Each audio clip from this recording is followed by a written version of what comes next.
Greetings of the day, dear children. Today we are starting with our topic properties of whole number, which we'll be going to use in exercise 2.2. So before starting exercise 2.2, first we need to understand the properties of the whole numbers, what all properties are required. So let us start it. Our first property name is closure property. What does this property state? When we add or multiply two whole numbers, we get answer as whole numbers only. Means what is it saying? If we are adding or we are multiplying any two whole numbers, whatever the answer we will get, it should always be a whole number only. Let us understand this with the help of the example. Like here for addition, I have taken numbers as 4 and 3. 4 is also a whole number, 3 is also a whole number, and we add these two numbers, we will get answer as 7. 7 is also a whole number. So this is what our property is saying. We are doing this thing since our childhood. Now we have just given a name to it. It is known as closure property. Same goes for your multiplication also. Like I have taken example 4 and 5, both are your whole numbers, and when we will multiply these numbers, we will get 20 as answer. So this 20 is also again a whole number. So, we can take any other example here. Like if I'll say I am adding 5 plus 6. 5 plus 6 is also whole numbers. These two are whole number. When I will add them, again 11 is a whole number. So we can say adding or multiplying any two whole numbers, the answer which we'll get will also be a whole number. But let us see, will this property satisfy in subtraction as well as in division? I have taken here example 4 minus 3. Yes, answer is 1. It is again a whole number. But if I will subtract 6 minus 7, if I'll do, I'll get the negative answer because we are subtracting a bigger number from a smaller number.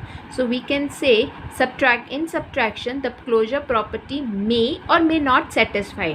If and only if first number is a bigger number, then only this property will be satisfied. Otherwise, it is not.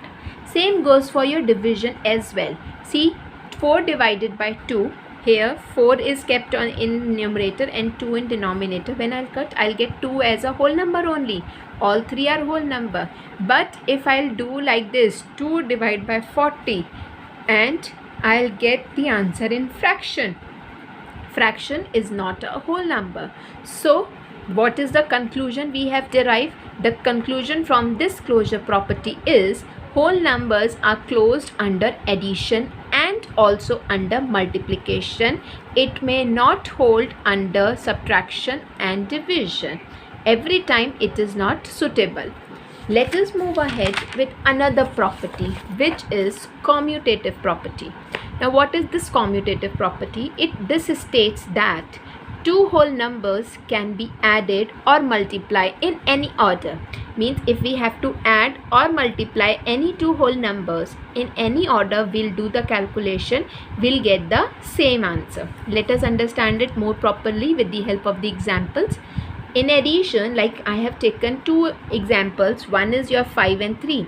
If I'll add 5 plus 3, then also I'll get 8. If I will change the positions, 3 is kept in first position and 5 in second position, I will get again same answer, which is 8. So this is what commutative property states. If position doesn't matter in addition, we will get the same answer. Same goes for multiplication. If I'll multiply 5 into 3 or 3 multiplied by 5, I'll get same 15 as the answer. So this is what commutative property under multiplication. But can this property be satisfying subtraction as well as division? Let us see. See, in subtraction, if I'll subtract 5 minus 3, 3 from 5, I will get a positive 2. Bade mein se chota we are subtracting, so I am getting a positive number. But can I subtract a bigger number from a smaller number? Yes, we can do, but we will get a negative answer here. So both answers are not same. So this property is not applicable in subtraction. Let us also see division. In division, if I'll divide 6 by 3, I'll get answer as 2. But if I'll divide 3 by 6, I will get the answer either in fraction or decimal form, and both answers are not same. So what is the conclusion we have derived from this second property?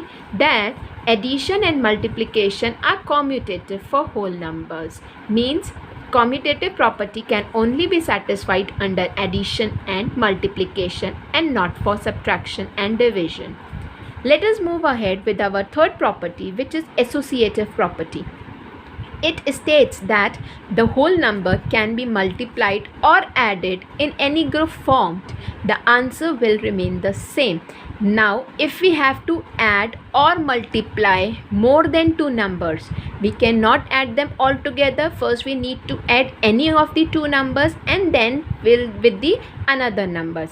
So, let us understand this with more example. I have taken three numbers here, 4, 3 and 5. I have to add these three numbers. I can add in any group. I can make a group and can add and I'll get the same answer. See here in example I have taken 4 plus 3 plus 5. First time I am adding 4 and 3 together first. 4 plus 3 is 7 and then with 7 I will add 5. I will get the answer as 12. Now here I am not adding 4. I am first adding 3 and 5 together. 3 and 5 together will give 8. And when I'll add 8 and 4, the answer will come 12. See, same answer I am getting. I can add any number in any order. The answer will come same.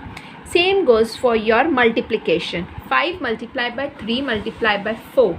Now here, first group I have framed is 4 multiplied by 5. If I'll multiply 4 into 5, I'll get 20 as answer. And again, this 20 will get multiplied with 3. I'll get 60. Here I have made another group. I have changed the position of 3 now. With 3 I am multiplying 4 first. So I will get answer as 12. 12 multiplied by 5 which is equals to again 60. So you can see position doesn't matter. The answers are coming same, which means equal. Can this property be satisfied in subtraction and division? Let us check. 5 minus 3 minus 1. First I have made a group of 5 minus 3. Here I am getting answer as 2 minus 1 which is answer 1. But here if I have changed the position of 3 and 5, will I get the same answer? 3 minus 5, again I am subtracting a bigger number from a smaller number. I'll get a negative answer. Minus 2 and minus 1. Here I am getting answer as minus 3. So both answers are not coming same. So this property is not suitable under subtraction. Let us move ahead with division. Let's see. 4 divide by 2 and then divide by 2 again. If I'll divide this first, so I'll get 2. 2 divided by 2 is 1. But if I'll change the position, I am first dividing 2 and 2. So I'll get 1 as answer. 1 divided by 4. No, answer will not come 1. Answer will come in fraction form. So this property is not suitable under division. So therefore the conclusion is whole numbers can be associated under addition and multiplication and not under subtraction and division. These are the three main properties of whole numbers. You need to learn them. The next property is additive identity. It is only for addition. Where the 0 is the additive identity of any whole number, which means if 0 is added to any whole number, the answer we will get is same as of the whole number. It is simple. If we are adding 0 to 2, we'll get answer as 2. If 0 is added to any of the whole number, the same whole number will be your answer. So this is your additive identity. Now here we are just learning another main important property, which is distributive property of addition over multiplication. Again and again we need to multiply and adding. So what is the property? Suppose we are taking three whole number as A, B, C. A multiplied by B plus C. Now this A is common. If two numbers are, this is also known as expanding brackets.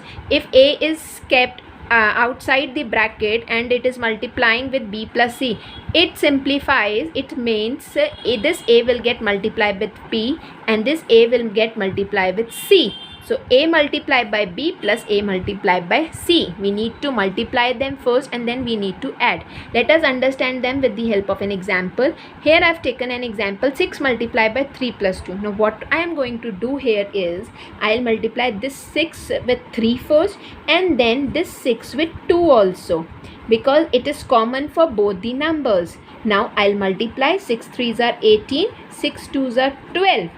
And I'll get the answer as 30. This is distributive property of addition over multiplication. It can be done in another way. If you can see, if I have to solve the bracket, so 3 plus 5 is 3 plus 2 is 5 and 6 multiplied by 5 is 30. So in both the cases our answer is coming same. So these are the properties of whole numbers. Students, you need to copy them in your register. Try to understand them.